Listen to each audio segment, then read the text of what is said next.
Today on Newswatch, Prime Minister Benjamin Netanyahu meets with President Obama. The big question, will the pair mend fences after the nuclear deal with Iran? We'll bring you the details. Plus, Ben Carson speaks out. CBN News spoke with the Republican presidential hopeful about reports questioning his honesty. Here our exclusive interview. And responsible for Quds Force external operations. He's responsible for keeping Assad in power for 4 years. In general terms, he's a uniformed Osama bin Laden. A dangerous new alliance is forming in the Middle East. We'll show you the man behind it and how he's fanning the flames of terror.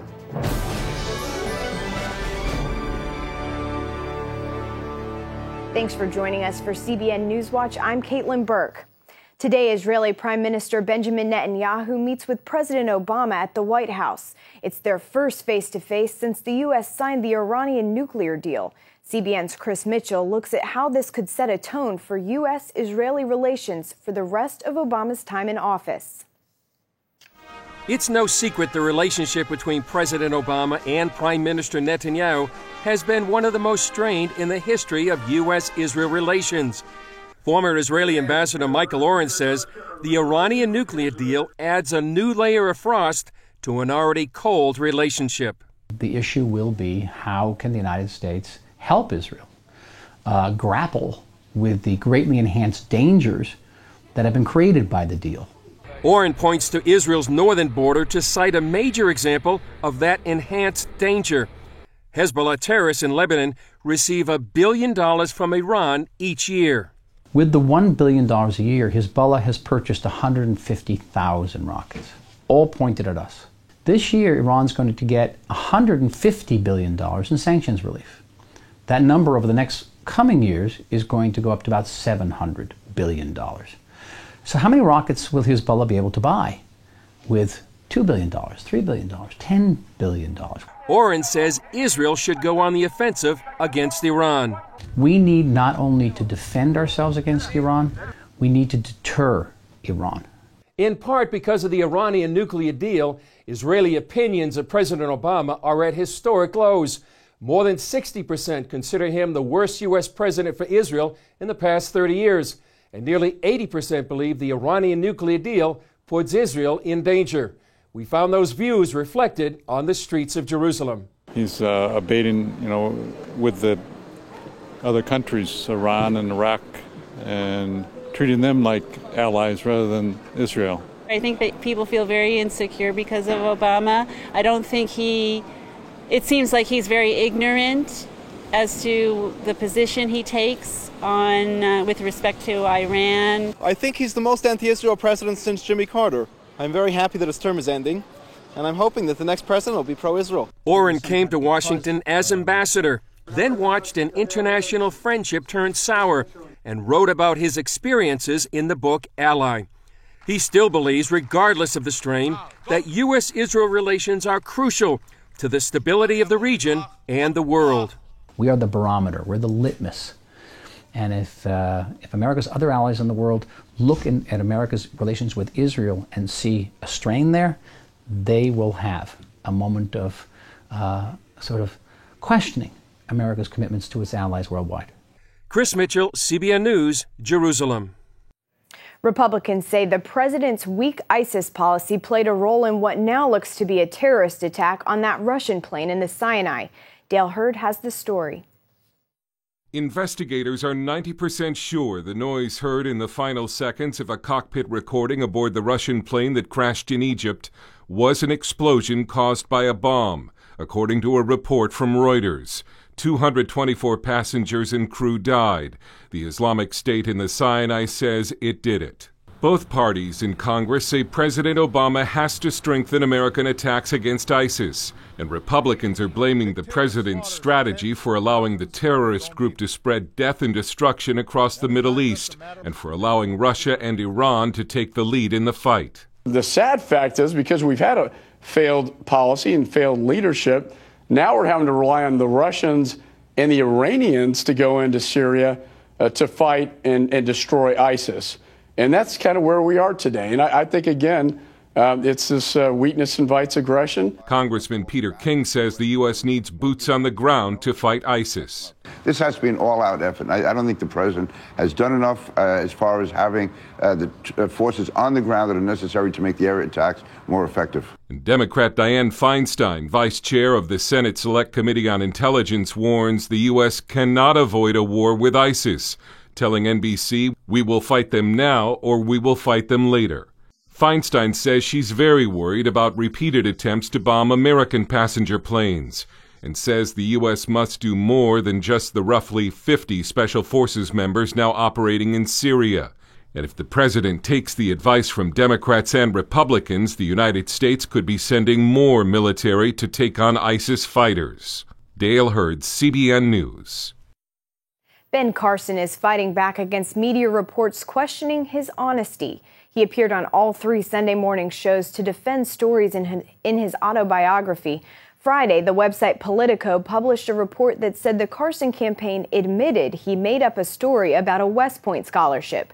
Carson's campaign denied that and called the story a hit job. As more information emerged, Politico softened its story, but says it stands by its reporting. Carson told CBN political correspondent David Brody he's being attacked because he's a threat to the establishment. My message is that all that's going on, I fully expect, because particularly the secular progressive movement is incredibly threatened by me. And, they will continue to look for anything. I mean, they'll ask my kindergarten teacher, did I ever wet my pants? I mean, they will go through all lengths, trying to discredit me. But, I have the truth on my side, so I'm not particularly worried about them. GOP frontrunner Donald Trump took advantage of the controversy to question Carson's honesty. Carson said he should thank the media. The flap has helped him raise $3.5 million in less than a week. Kentucky's new governor says he'll protect the religious freedom of county clerks who oppose same-sex marriage. Matt Bevin is a Christian who won more than 52% on the vote. On the campaign trail, he backed Clerk Kim Davis's refusal to issue marriage licenses to same-sex couples because it violates her religious beliefs. A federal judge sent her to jail for 5 days. Davis says all she wants is to have her name removed from the marriage licenses, but the current governor says that takes an act of the legislature. Bevin disagrees and says he'll issue an executive order as soon as he takes office. The U.S. Supreme Court will review whether a revised version of Obamacare's contraceptive mandate still violates religious freedom. Under the revised version, groups with religious objections to certain types of contraception don't have to provide coverage for it. But the groups complain that being required to declare the religious objection makes them complicit. That's because their insurers or insurance administrators still have to assume responsibility for providing the contraceptives. The court will hear the case in late March. Brian Kilmeade is a well-known broadcaster for Fox News, but he's also a writer and has a new book about the first war the new nation of America fought and why he says, in a way, we're still fighting the same enemy. Our Paul Strand sat down with him for an exclusive interview. This is Paul Strand. I'm here with Brian Kilmeade today from Fox News, but also an author, and his latest book is Thomas Jefferson and the Tripoli Pirates. Very interesting phase in American history that we had trouble right at the start of the nation with the Barbary pirates, right? The guys along in Algeria and Morocco and Tunis. Yeah, exactly, Paul. I mean, what I was staggered to find out is that we had a war on terror before our current war on terror. Mm-hmm. And it wasn't just, it isn't Bush's fault, Clinton's fault, or Obama's fault. It was essentially a fight that never ended. Mm-hmm. And essentially, we're not even a year old. We don't have a standing army. We don't even have a president. We have Articles of Confederation. We're still constructing the Constitution.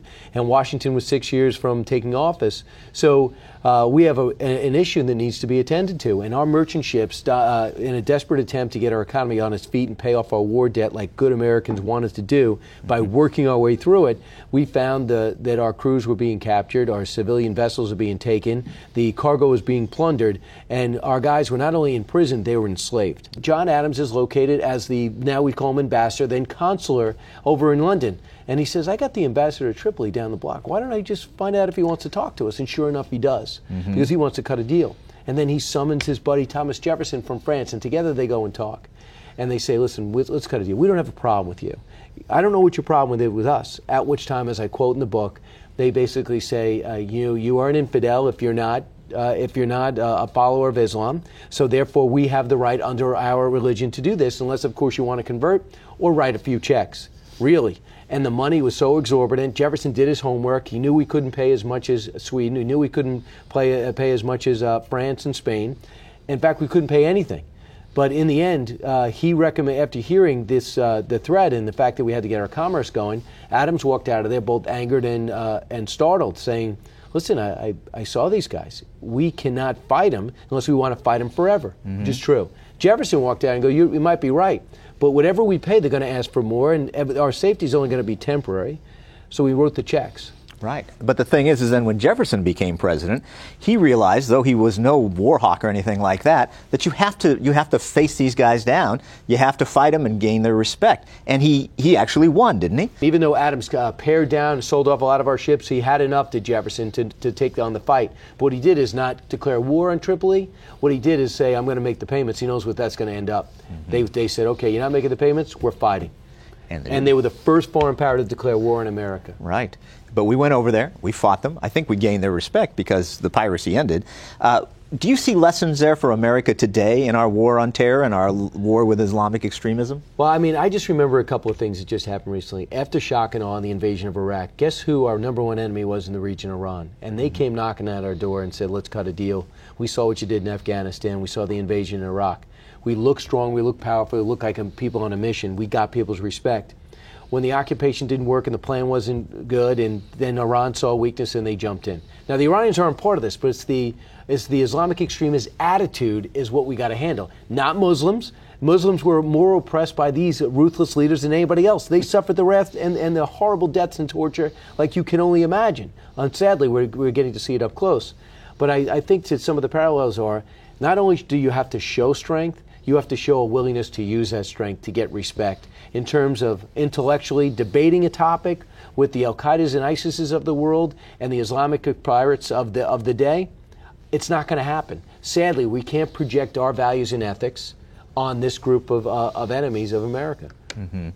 Well, Brian, very interesting stuff, and you can read all about it in Brian's book, Thomas Jefferson and the Tripoli Pirates. All-American evangelist Billy Graham turned 97 years old this weekend, and to kick off his 97th year, the North Carolina Museum of History opened up a new exhibit that chronicles Graham's life. The exhibit, called North Carolina's Favorite Son, Billy Graham and His Remarkable Journey of Faith, explores his life as well as 7 decades of ministry. The exhibit will continue until next July.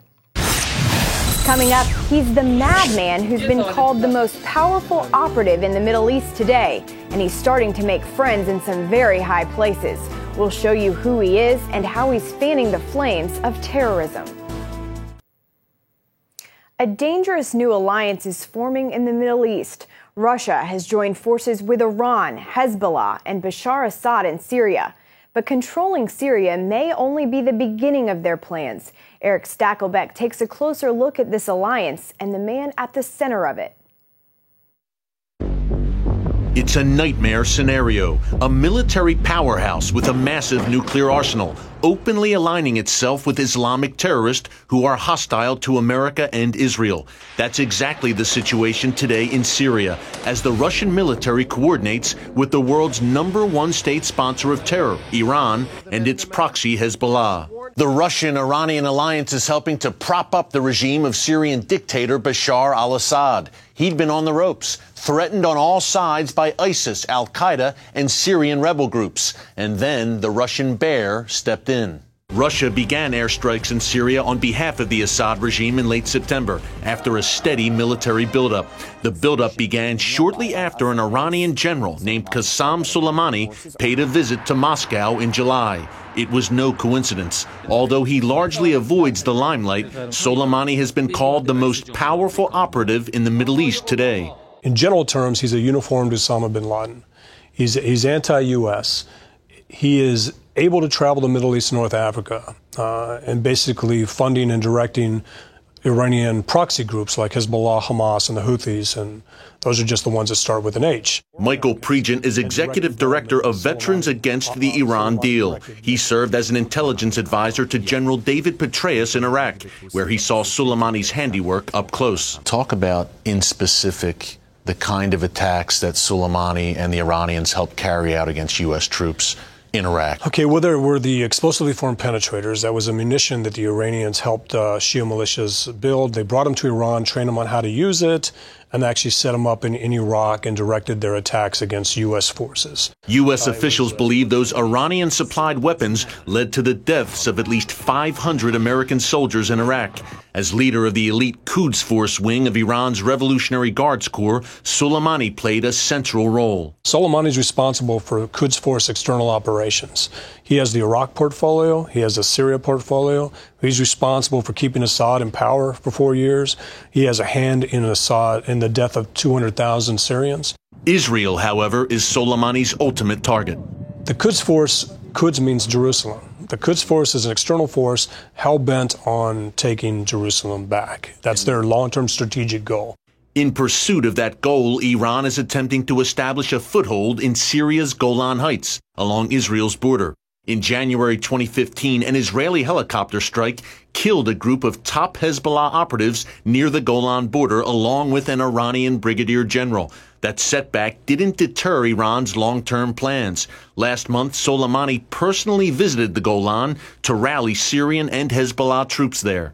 Qasem Soleimani has become much more public in his profile. Lots of pictures of him standing alongside Iraqi Shia militants in Iraq, in Syria. He's taken a very public role. Likewise, Iran is stepping up its role in Syria's civil war. Some 2,000 Iranian and Iranian-backed fighters are now in Syria battling to prop up the Assad regime.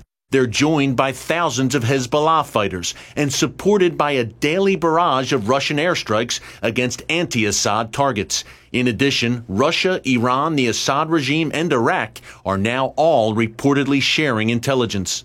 An emergency visit by Qasem Soleimani to Moscow in July reportedly sealed the deal for Russian involvement in Syria. It was a visit made in direct violation of UN sanctions against the Quds Force leader. When we say that sanctions are still on Soleimani, they're not, because the supreme leader will give Soleimani as much money as Soleimani needs to continue Iran's export of terrorism. He answers directly to the supreme leader. Qasem Soleimani answers directly to Khamenei, and that's the problem. We don't understand that. As for Russia, its presence in the Middle East and its growing alliance with Iran raises serious questions for Israel, such as how will Russia react to a potential war between Israel and Hezbollah, or an Israeli strike against Iran's nuclear facilities? The answers remain unclear.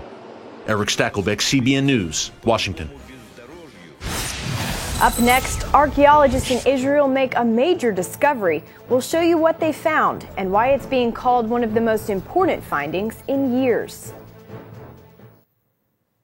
Last week, archaeologists in Israel announced one of the most important discoveries in years. It explains a perplexing question about the ancient city of Jerusalem. Chris Mitchell brings us that story.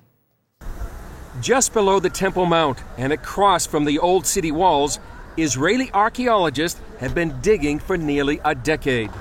10 years ago, this was a parking lot. Now it's the largest excavation in the city. And Israeli archaeologists say it explains one of the biggest mysteries in the ancient city of Jerusalem. The mystery? For more than 100 years, archaeologists searched for the Greek fortress known as the Acra from the time of the Maccabees in the 2nd century BC. Now they say they've found it. We are now can be more than positive that we are facing part of the stronghold that used to house the upper part of the city of David in the time of Antiochus IV. Antiochus IV built the more than 50 feet tall fortress in order to control Jerusalem. It also included a large ramp known as a glacis. After he defiled the Jewish temple, the Maccabees, also known as the Hasmoneans, revolted. The excavation discovered evidence of that revolt. Arrowheads with the inscriptions of Antiochus and sling stones. The discovery confirms the accounts of the historian Josephus and the Book of Maccabees. In the Book of Maccabees, it specifically says that the Acra fortress is built in the city of David. It also fills in another big piece of the puzzle of ancient Jerusalem. Today, because of this discovery, we can connect other elements that were isolated thus far and put them all together to see the real fortress or stronghold here on the upper part of the city of David. Rabbi Barnea Levi Sullivan says the discovery brings to life the story of Hanukkah. So I have to tell a fourth grader or a 4-year-old or a cynical college kid, the mighty Greek Empire, I can now show it with an unprecedented, massive, powerful building, which is mentioned in the text discussing these battles. You made that story come alive. Who doesn't want to have the Hanukkah story come alive? The 8-day celebration commemorates the rededication of the temple after the Maccabees captured it from Antiochus. According to the story, when they tried to light the menorah, the Maccabees discovered they only had oil for 1 day. Miraculously, it lasted for 8. Sullivan says these ancient stones cry out with a message for today. There is a Josephus, and he said that the Greeks made a powerful fortress which controlled the city. The bravery of the Hasmoneans to take on the Greeks who are sitting right there in Jerusalem. The bravery of the Hasmoneans to service in the temple for 25 years when there's Greek soldiers right there. At least we can serve God. So we don't have political freedom, but we can serve God. What a message. Chris Mitchell, CBN News, the Givati excavation, Jerusalem. Some incredible news out of Haiti. Authorities say the 4-year-old foster child of the late U.S. missionary Roberta Edwards is in police custody after being kidnapped last month.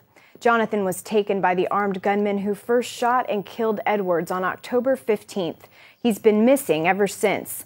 A spokesman for Haiti's National Police said in a statement, quote, "We have found the child that she was taking care of."